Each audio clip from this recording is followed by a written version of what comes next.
Hanya karena anugerah-Mu lah Tuhan, kami ada sebagaimana ada, yang hadir di sini di hadapan Tuhan. Semua karena anugerah, semua karena kasih karunia. Terima kasih untuk anugerah demi anugerah yang kami alami setiap hari.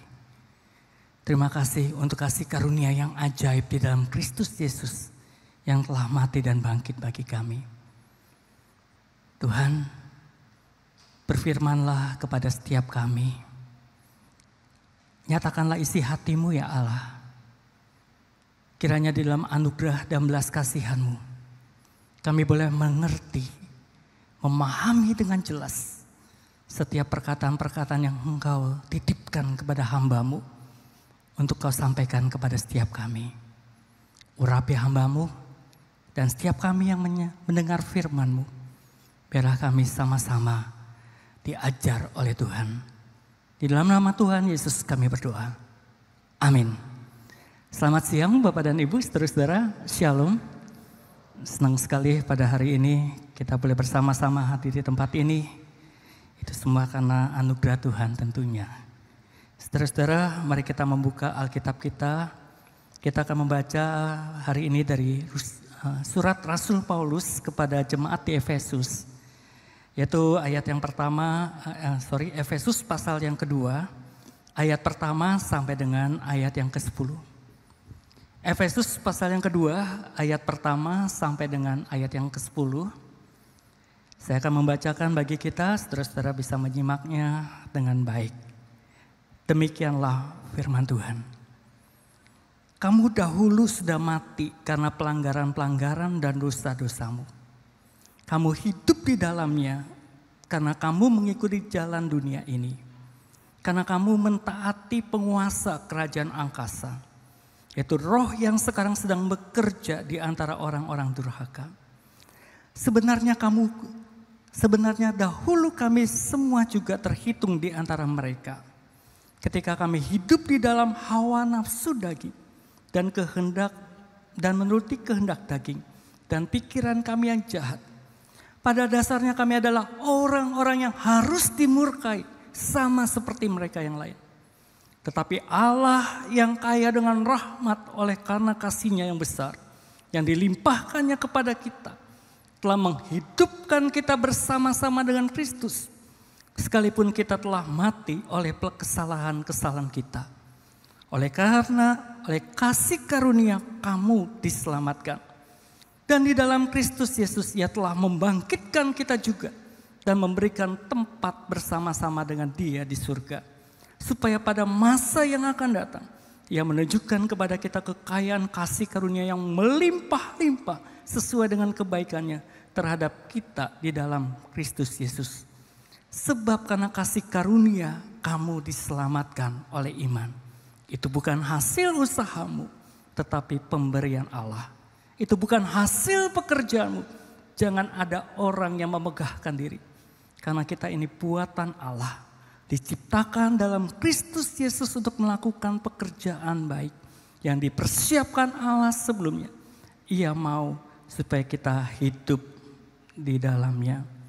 Saudara-saudara, Bapak dan Ibu yang Tuhan kasihi. Di dalam doa saya secara pribadi maupun di dalam doa bersama-sama. Ketika memimpin doa, saudara-saudara, kata yang sering kali atau hampir setiap kali saya ucapkan adalah anugerah dan kasih karunia.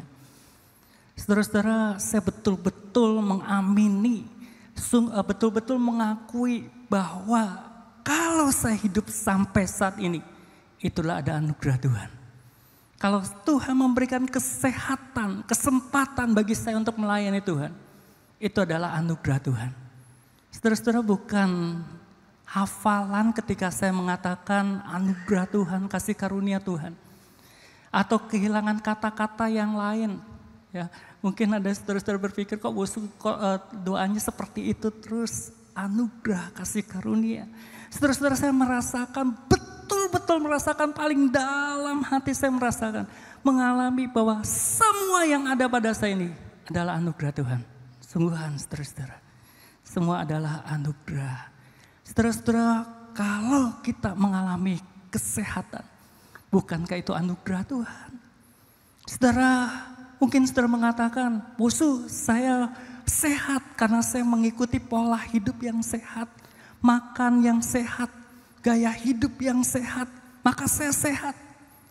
Saudara-saudara, banyak orang yang sudah melakukan hal-hal itu, tetapi tiba-tiba mendengar kabar bahwa dirinya mengidap satu sakit penyakit tertentu, saudara-saudara. Semua itu baik dan penting untuk kita lakukan. Jaga kesehatan, makan sehat, pola hidup sehat, saudara-saudara. Tetapi saudara-saudara, kalau kita diberikan kesehatan, itu adalah anugerah Tuhan. Saudara-saudara, kalau kita menikmati hasil pekerjaan kita, usaha kita, saudara-saudara, itu juga anugerah Tuhan. Saudara-saudara, banyak orang, mereka bekerja pagi, siang, dan sore. Mereka mengumpulkan banyak harta benda mereka. Saudara-saudara, tetapi mereka tidak bisa menikmati hasil kerja mereka, usaha mereka. Saudara-saudara, bukan berarti kita nggak boleh bekerja. Bukan berarti kita nggak boleh berusaha dengan giat, dengan tekun, saudara-saudara. Tapi kalau kita diberikan kesempatan itu, itulah adalah anugerah Tuhan. Saudara-saudara, kita hidup adalah anugerah Tuhan. Anugerah Tuhan. Nah, saudara-saudara mungkin berpikir, "Busu, orang-orang di luar Kristus kan sama, menikmati anugerah juga. Mereka juga menikmati, bahkan orang-orang yang jahat sekalipun mereka pun menikmati hasil, menikmati kesehatan, menikmati apa yang mereka inginkan." Saudara-saudara, anugerah yang saya sebutkan tadi merupakan anugerah umum. Bukankah Tuhan Yesus juga berkata, "Bapamu yang di surga menerbitkan matahari bagi orang yang jahat dan orang yang baik, dan menurunkan hujan bagi orang yang benar dan orang yang tidak benar." Ini adalah anugerah umum, saudara-saudara.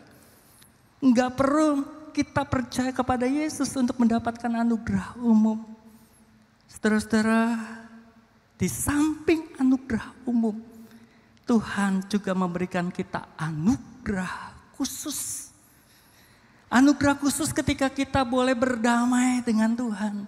Anugerah khusus kalau kita boleh rekonsiliasi relasi kita yang sudah terputus dengan Tuhan, kita kembali kepada Tuhan. Adalah anugerah khusus ketika saat ini atau ketika kita mendengar suara Tuhan, mengerti apa yang menjadi rencana dan kehendak Tuhan dalam kehidupan kita. Adalah anugerah khusus ketika kita boleh percaya kepada Yesus, menerima anugerah keselamatan yang kekal di dalam Yesus itu. Saudara-saudara, kita adalah orang-orang yang beruntung, saudara. Selain kita menikmati anugerah umum, kita juga diberikan kesempatan oleh Tuhan menikmati anugerah khusus. Saudara-saudara, hal ini yang sangat-sangat dipahami oleh Rasul Paulus. Saudara, tadinya dia berpikir, dia memahami bahwa dirinya adalah orang benar. Ketika dia melakukan peraturan-peraturan tata ibadah agama dan seterusnya. Dan dia mengatakan bahwa aku adalah orang yang benar pada waktu itu sebelum percaya kepada Yesus. Saudara-saudara, bahkan ketika dia mendengar ada pengikut Yesus, dia aniaya, dia kejar-kejar, saudara-saudara. Dia adalah orang yang memberontak kepada Yesus. Dia adalah orang yang tidak mau percaya kepada Yesus. Dia adalah orang yang merasa dirinya benar, saudara-saudara. Akan tetapi Tuhan menyatakan dirinya kepada Rasul Paulus. Ketika dalam perjalanan ke Damsyik, dia mengalami kehadiran Tuhan. Dia mengalami Yesus yang dia kejar-kejar, yang dia aniaya itu. Saudara-saudara, Rasul Paulus tahu bahwa ini semua karena kasih karunia. Dirinya sebetulnya tidak mencari Yesus. Dirinya sebetulnya tidak sesungguhnya mencari apa yang Tuhan kehendaki. Dirinya sesungguhnya tidak ingin mendapatkan yang benar-benar yang Tuhan mau, saudara-saudara. Tetapi Rasul Paulus sadar bahwa Allah berbelas kasihan kepada dia. Dan dia mengalami anugerah itu. Dia mengalami kasih karunia itu. Oleh karenanya saudara-saudara, di dalam surat Rasul Paulus, kita melihat banyak sekali Rasul Paulus mengatakan kasih karunia. Memang oleh karena kasih karunia kita boleh percaya kepada Yesus. Oleh karena kasih karunia kita boleh berdamai dengan Allah. Oleh karena kasih karunia kita mendapatkan anugerah keselamatan yang kekal. Saudara-saudara, oleh karena itulah Rasul Paulus mengingatkan kepada jemaat di Efesus tentang keberadaan diri mereka yang sesungguhnya sebelum mereka percaya kepada Yesus, saudara-saudara. Atau mungkin natur itu masih hidup di dalam kehidupan mereka. Saudara-saudara, mungkin kita adalah tergolong dan sama seperti mereka, orang-orang di Efesus, sama seperti Rasul Paulus sebelum kita percaya kepada Yesus. Saudara-saudara, Rasul Paulus mengatakan, kami dahulu dan kamu telah mati karena pelanggaran dan dosa. Kamu memang masih hidup. Kamu memang masih bisa melakukan kegiatan aktivitas sehari-hari. Tetapi sesungguhnya engkau telah mati secara rohani. Engkau telah terpisah daripada Allah. Engkau adalah orang-orang yang harus dimurkai. Engkau adalah orang yang hidup di dalam dosa, yang mengikuti jalan dunia ini, yang menaati roh-roh penguasa kerajaan angkasa, roh yang bekerja di antara orang-orang durhaka. Kamu hidup di dalam hawa nafsu, hidup di dalam keinginan daging, di dalam pikiran yang jahat. Kamu adalah orang-orang yang harus dimurkai.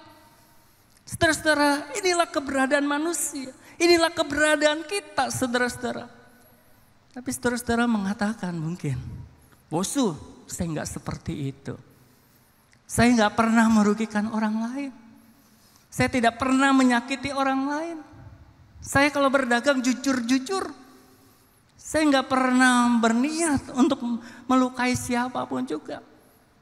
Saudara-saudara, Tuhan tahu, Tuhan mengerti apa yang sesungguhnya ada dalam pikiran kita. Apa yang kita perkatakan setiap hari. Apa yang kita perbuat, saudara-saudara. Rasul Paulus mengatakan inilah keberadaan kita. Tetapi Allah, Dia kaya dengan rahmat-Nya. Kasih-Nya melimpah-limpah bagi kita. Dia menghidupkan kita bersama-sama dengan Yesus. Membangkitkan kita. Memberikan kita tempat di surga. Memberikan masa depan. Ketika kita bertemu dengan Tuhan. Kekayaan yang berlimpah-limpah itu kita alami bersama-sama dengan Tuhan di surga. Saudara-saudara, ini yang disebut sebagai kasih karunia. Allah Sang Pencipta. Allah yang memiliki segala sesuatu. Allah yang memiliki segala sesuatu. Mengendalikan sesuatu. Berbelas kasihan kepada kita. Kita yang keberadaannya seperti tadi itu. Tuhan mau mati bagi kita.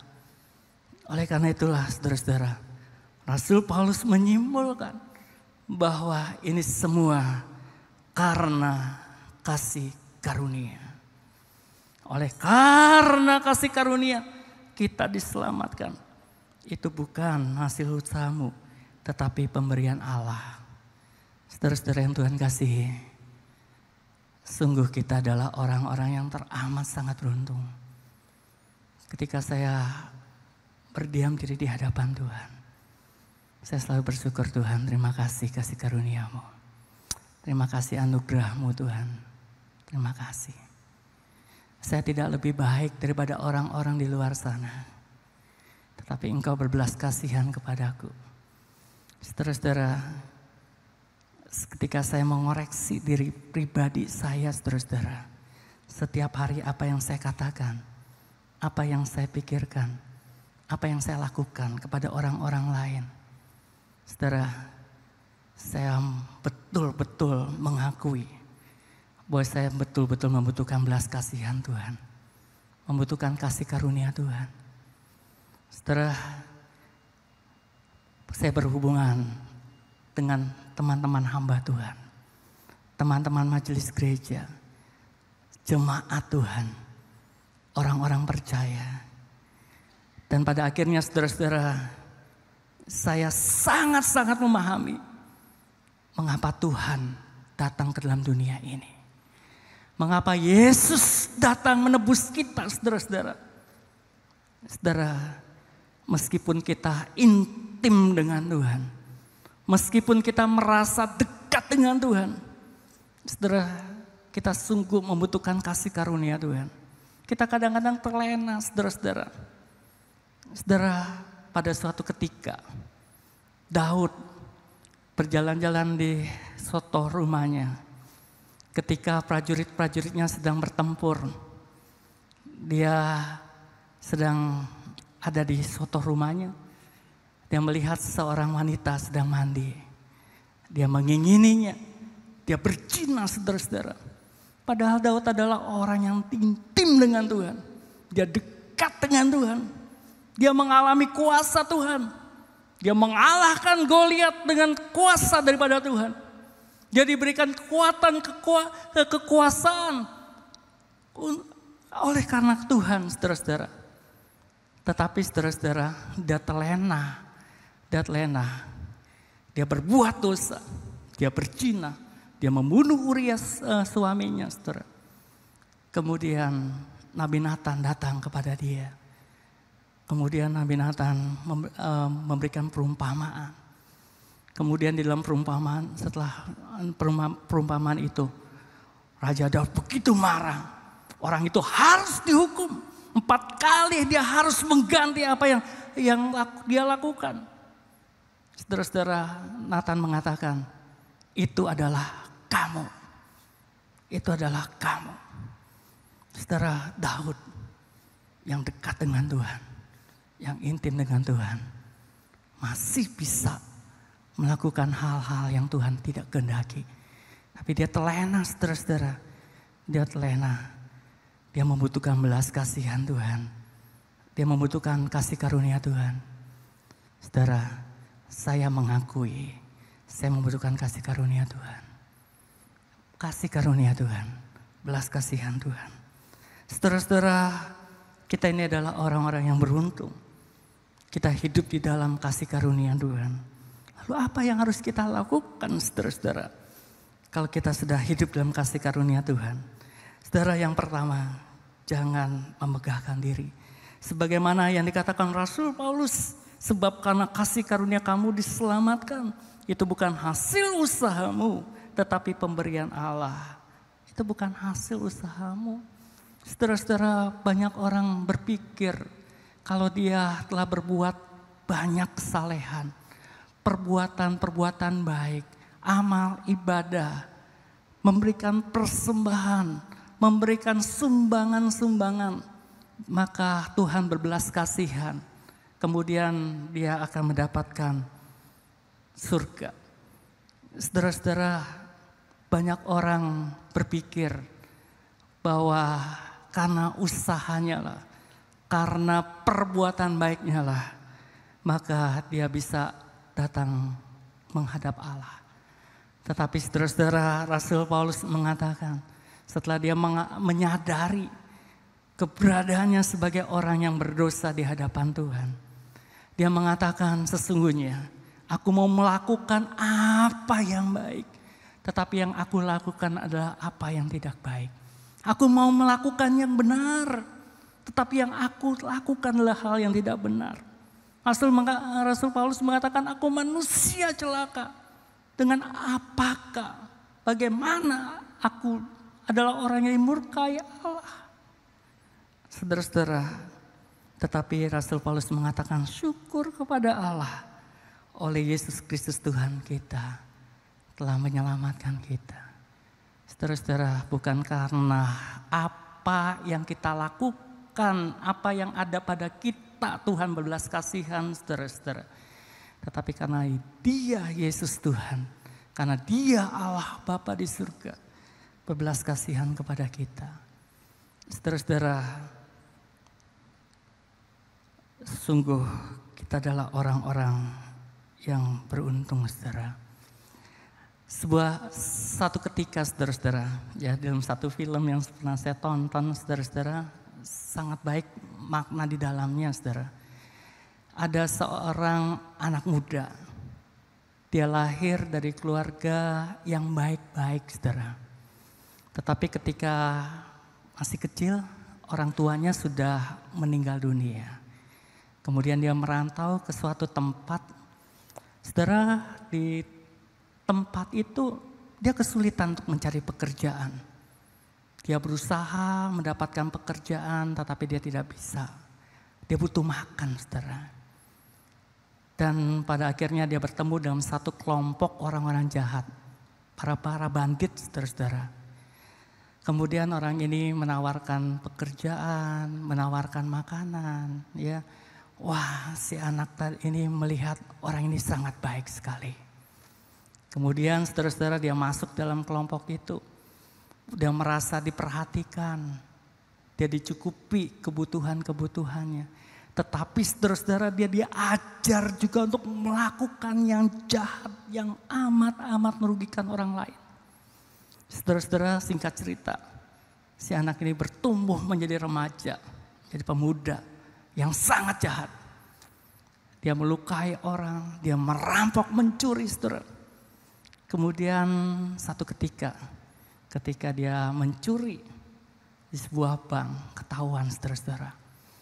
Dia dikejar-kejar oleh polisi. Kemudian saudara-saudara dia berlari ketakutan, saudara-saudara.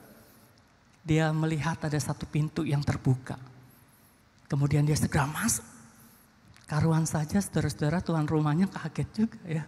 Ada tamu gak diundang, saudara-saudara. Tetapi si anak remaja ini dia mohon, Pak tolong saya Pak, tolong saya Pak. Saya dikejar-kejar polisi gitu ya. Kemudian si bapak ini berbelas kasihan. Si bapak ini pada akhirnya menolong si anak gitu. Kemudian si anak menceritakan apa yang terjadi dalam kehidupannya. Si bapak berbelas kasihan. Kemudian dia mengatakan, nak, kau tinggal di sini. Aku mengangkat engkau sebagai anakku. Nah, saudara-saudara, di situ dia diajarkan hal-hal yang baik. Dia diperlakukan seperti anak kandung sendiri. Saudara-saudara, si anak ini begitu menikmati sekali dengan ayah angkatnya ini, saudara-saudara. Akan tetapi si kelompok bandit ini, saudara-saudara, nggak tinggal diam. Dia tahu bahwa si anak itu yang anggotanya itu diangkat oleh seorang yang kaya itu. Nah, saudara-saudara, berbagai macam upaya ya supaya si anak itu kembali gitu ya. Dia kelompok ini terus-menerus mempengaruhi. Pada akhirnya si anak menyerah. Dia kembali kepada kehidupan yang lama, saudara-saudara. Kehidupan sebagai penjahat. Saudara-saudara, satu hari pemimpin kelompok ini mengatakan, kamu rampok itu rumah papa angkatmu. Saudara-saudara, dia tadi menolak tapi nggak bisa. Akhirnya dia kerjakan juga. Dia rampok, saudara-saudara, rumahnya.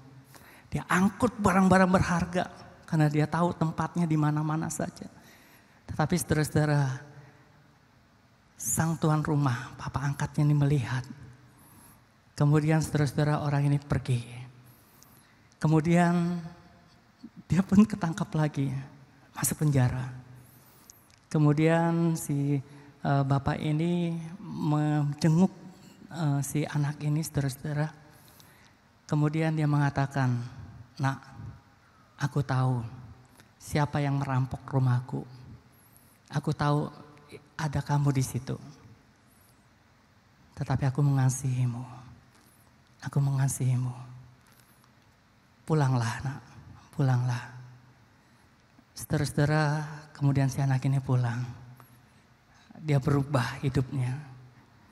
Saudaraku yang dikasih Tuhan, ini film sekuler, bukan film rohani, saudara-saudara.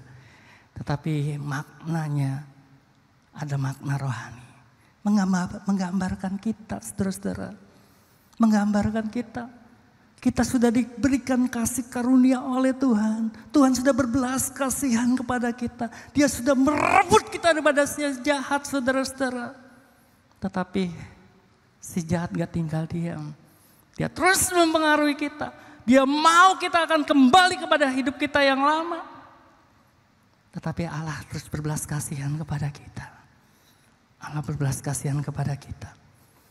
Oleh karena itu saudara-saudara, kalau kita ada di tempat ini, itu semua karena kasih karunia Tuhan yang memampukan kita.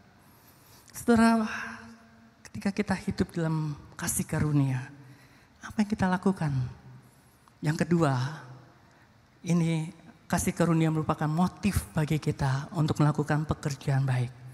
Rasul Paulus mengatakan bahwa karena kita ini buatan Allah, diciptakan untuk melakukan pekerjaan baik yang dipersiapkan Allah di dalamnya. Saudara-saudara, bukan karena kasih karunia kemudian kita hidup sebebas-bebas. Bukan karena kasih karunia kemudian kita boleh berbuat sesuka hati kita melakukan dosa.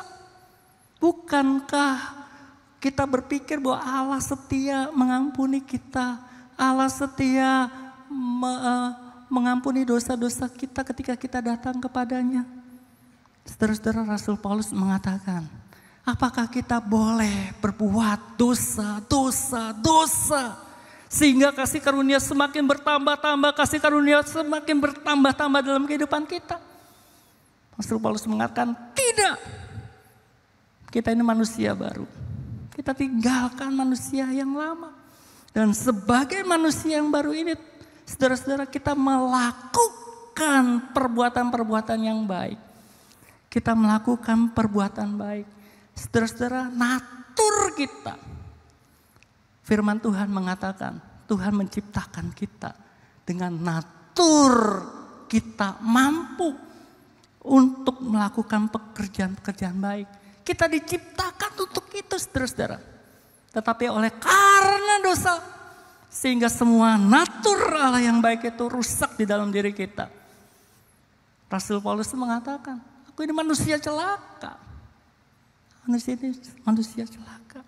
Saudara, Tuhan ingin agar kita melakukan perbuatan-perbuatan baik. Saudara, perbuatan baik yang kita lakukan berbeda dengan perbuatan baik yang dilakukan oleh orang-orang di sana, di luar Kristus. Mereka melakukan perbuatan baik untuk apa, saudara? Untuk masuk surga. Mereka melakukan amal ibadah untuk apa? Untuk masuk surga, saudara-saudara. Tetapi saudara, kita melakukan baik, pekerjaan-pekerjaan baik, bukan untuk masuk surga. Karena memang kita sudah jadi warga kerajaan surga. Karena kita memang sudah ditebus, saudara-saudara. Kita sudah menjadi anak-anak Allah. Kalau kita melakukan perbuatan-perbuatan baik itu karena natur kita diciptakan untuk pekerjaan-pekerjaan baik itu, saudara-saudara. Saudara, seandainya saya melakukan perbuatan baik kepada Pak Nathan, apa yang Pak Nathan minta kepada saya penuhi. Saya hormat pada Pak Nathan. Apa saja yang Pak Nathan inginkan, saya turuti. Saya berbuat baik. Tetapi saudara-saudara, saya ingin Pak Nathan melakukan sesuatu bagi saya. Saya ingin Pak Nathan memberikan sesuatu bagi saya. Saya berbuat baik kepada Pak Nathan. Saudara, saya mau tanya, saya betul-betul berbuat baik enggak? Saya betul-betul berbuat baik enggak? Enggak, saudara-saudara. Saya berbuat baik karena saya ingin masuk surga. Saya berbuat baik karena saya ingin menyenangkan Pak Nathan. Sehingga apa yang saya inginkan, saya dapat daripada Pak Nathan. Saudara-saudara, oleh karena itu ketika kita berbuat baik, oleh karena kita telah mendapatkan belas kasihan dan kasih karunia Tuhan itu, maka perbuatan baik itu adalah perbuatan baik yang sungguh-sungguh baik, saudara-saudara. Yang berkenan kepada Tuhan. Bukan dengan motif supaya kita masuk surga untuk mendapatkan keselamatan. Saudara-saudara, sebagai orang-orang percaya, lakukanlah pekerjaan-pekerjaan baik. Pekerjaan baik apa? Firman Tuhan sudah menyatakan kepada kita dalam Alkitab apa yang harus kita perbuat. Yang terakhir saudara-saudara, ketika kita hidup di dalam kasih karunia, apa yang kita lakukan? Saudara-saudara, itu merupakan alasan untuk kita hidup di dalam Kristus. Saudara, di dalam ayat 10b Rasul Paulus mengatakan, ia mau supaya kita hidup di dalamnya. Tuhan mau saudara-saudara kita mendapatkan kasih karunia. Kita melekat erat dengan Tuhan. Kita intim dengan Tuhan. Mengalami Tuhan setiap hari. Saya selalu ingat saudara-saudara perkataan dari kakak rohani kami ketika kami kuliah. Dia mengatakan begini, John Lee, kalau kamu percaya kepada Kristus, kamu menjadi Kristen oleh karena kamu beragama Kristen. Oleh karena kamu harus datang ke gereja dan melayani dia dan kamu lakukan itu. Maka kamu belum betul-betul menjadi orang yang beruntung. Saya ingat saudara-saudara, kakak rohani saya mengatakan begitu. Dia mengatakan, kamu akan betul-betul beruntung ketika kamu bisa mengalami Tuhan dalam hidupmu. John Wesley mengatakan saudara-saudara, bahwa bukan saja kita mengenal Tuhan melalui akal budi kita, doktrin-doktrin Alkitab yang kita pelajari. Bukan saja kita mengenal Allah melalui Alkitab firman Tuhan yang kita baca setiap hari. Tapi John Wesley mengatakan bahwa kita perlu mengalami Tuhan. Mengalami relasi yang sudah diselesaikan oleh Tuhan. Yang sudah dibereskan oleh Tuhan Yesus. Yang rusak itu sudah diperbaiki. Kita mengalami kehadiran Tuhan. Saudara, apakah kita adalah orang-orang yang ada di dalam Tuhan? Mengalami Tuhan. Saudara, saya pernah menjadi orang Kristen yang hanya KTP. Menjadi orang Kristen yang hanya dilihat orang-orang baik. Saya pernah menjadi majelis sejak usia 17 tahun. Saya diangkat menjadi ketua pemuda, saya menjadi majelis. Sudah menjadi sekolah minggu, saudara-saudara guru sekolah minggu. Tapi saudara-saudara, saya belum pernah mengalami Tuhan. Sampai satu ketika di sebuah retreat, Tuhan berbelas kasihan kepada saya. Tuhan mau supaya saya mengalami Dia. Di situ saya hancur hati. Dan saya tahu ini adalah pekerjaan Roh Kudus. Saya menikmati kehadiran Tuhan. Saya menikmati bahwa Dia betul-betul Tuhan yang hidup. Bukan hanya Tuhan yang kita sembah melalui lidah bibir kita belaka. Tuhan mau kita mengalami Dia.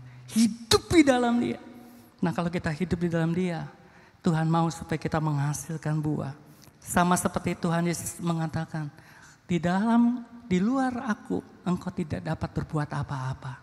Di dalam aku engkau akan berbuah dengan banyak. Di dalam Yesus kita bisa berbuah. Tuhan mau kita berbuah. Buah-buah apa saja saudara-saudara dalam Alkitab ada. Buah pertobatan. Apakah pertobatan kita saudara-saudara telah menghasilkan buah-buah yang manis dan sedap dilihat oleh orang lain. Oh, si John Lee ini sudah bertobat. Dia sudah percaya kepada Yesus. Saudara-saudara, ada buah pengudusan. Wah, dia sudah dipisahkan daripada dunia. Dia sudah bersama, dia sudah dipisahkan dari dunia dan hidup sesuai dengan kehendak Tuhan. Dikuduskan, dipisahkan daripada orang-orang yang dimurkai oleh Allah. Buah kebaikan, buah roh, buah penginjilan. Tuhan ingin saudara-saudara, hidup kita berbuah. Rasul Paulus mengatakan, aku hidup, bukan lagi aku yang hidup. Kalaupun aku hidup memberikan buah. Saudara, saya terus berdoa Tuhan, agar hidupku ini betul-betul berbuah, terus berbuah, terus berbuah. Saya minta belas kasihan Tuhan, saya minta kasih karunia Tuhan. Jangan sia-siakan kasih karunia yang sudah Tuhan berikan kepada kita, saudara-saudara. Jangan sia-siakan. Saudara, pada suatu ketika ada seorang pemuda, seorang anak datang kepada papanya. Papa, aku mau sekolah ke luar negeri. Aku ingin mencapai cita-citaku. Saudara-saudara, si papa yang merindukan anaknya ini memiliki masa depan yang baik. Yang merindukan anak ini mendapatkan pendidikan yang terbaik. Dia mengatakan, ya nak, kamu sekolah di luar negeri. Tetapi saudara-saudara, si papa juga tahu, berarti ini dia harus berjuang, dia harus bekerja keras. Karena kondisi keuangan mereka juga pas-pasan. Saudara-saudara, kemudian si papa datang ke bank. Dia meminjam sejumlah uang. Dia mengagunkan rumah satu-satunya untuk mendapatkan cicilan sehingga anaknya ini bisa kuliah ke luar negeri, saudara-saudara. Saudara-saudara, tentu saja si papa ini terus berpikir bagaimana dia baru bekerja keras, lebih kerja keras lagi, lebih keras lagi bekerja sehingga mendapatkan uang demi si anak ini. Saudara, kemudian si anak ini pergi ke luar negeri. Si anak ini, saudara-saudara, di luar negeri. Sayangnya saudara-saudara enggak serius benar-benar tekun di dalam kuliah. Dia banyak bermain dengan teman-temannya dan menghabiskan uang yang dikirim oleh papanya setiap bulan, setiap semester, saudara-saudara. Papanya di sini bekerja begitu keras, berkorban bagi si anak ini agar si anak ini mendapatkan yang terbaik. Tetapi saudara-saudara, si anak ini dia menghambur-hamburkan uang. Dia hidup sesukanya di negeri orang. Kemudian setelah 4 tahun dia kembali. Dia kembali tanpa gelar. Dia kembali sebagai orang yang gagal dalam studi. Saudara-saudara, kalau engkau, saudara-saudara menjadi papa dari anak ini, saudara bagaimana? Kecewa. Si papa ini kecewa, saudara-saudara. Dia sudah melakukan yang terbaik bagi anaknya. Tetapi anaknya menyia-nyiakan kesempatan itu. Menyia-nyiakan akan kebaikannya. Betapa kecewanya si papa. Saudara-saudara, jangan kita kecewakan Bapa kita yang di surga. Yesus telah datang ke dalam dunia. Dia mau mati bagi kita. Dia memberi yang terbaik bagi engkau dan saya. Jangan sia-siakan, saudara-saudara. Hiduplah dengan menghasilkan buah. Sesuai dengan talentamu. Sesuai dengan kasih karunia. Karunia-karunia rohani yang Tuhan berikan kepada kita. Lakukan itu. Berbuah dengan banyak. Berbuah dengan banyak. Saudara-saudara, ini merupakan satu tantangan. Bagi saya juga. Tuhan, saya mau terus berbuah. Berbuah bagi Tuhan. Ayo saudara-saudara. Kasih karunia sudah engkau nikmati. Apa yang kau lakukan bagi Tuhan? Jangan sia-siakan kasih karunia yang sudah Tuhan berikan kepadamu. Tuhan memberkati kita, menolong kita untuk melakukan firman-Nya ini. Amin. Mari kita berdoa. Kami bersyukur ya Tuhan. Jikalau Engkau memanggil kami, Engkau menyelamatkan kami. Kami sadar bukan karena apa yang ada pada kami. Kami sesungguhnya adalah orang-orang yang sama seperti orang-orang di luar sana ya Tuhan. Yang selalu berpikiran tidak baik. Yang perkataan-perkataan kami sering kali melukakan hati orang. Kami melakukan usaha dagang dengan tidak baik. Kami melakukan pekerjaan-pekerjaan dengan tidak berintegritas. Tuhan, kami adalah orang-orang yang harus dimurkai oleh Tuhan. Tetapi kami bersyukur Tuhan. Engkau memberikan kasih karunia kepada kami. Engkau memberikan belas kasihan kepada kami. Tolong kami ya Tuhan. Agar kami boleh hidup di dalam kasih karunia. Agar kami menghargai betul-betul pengorbanan Tuhan Yesus. Agar kami boleh sungguh-sungguh menjadi anak-Mu yang menyenangkan akan hati-Mu. Di dalam nama Yesus Kristus tolonglah kami. Untuk kami melakukan firman-Mu. Sama persis seperti yang Tuhan mau. Dalam nama Tuhan Yesus kami berdoa. Amin.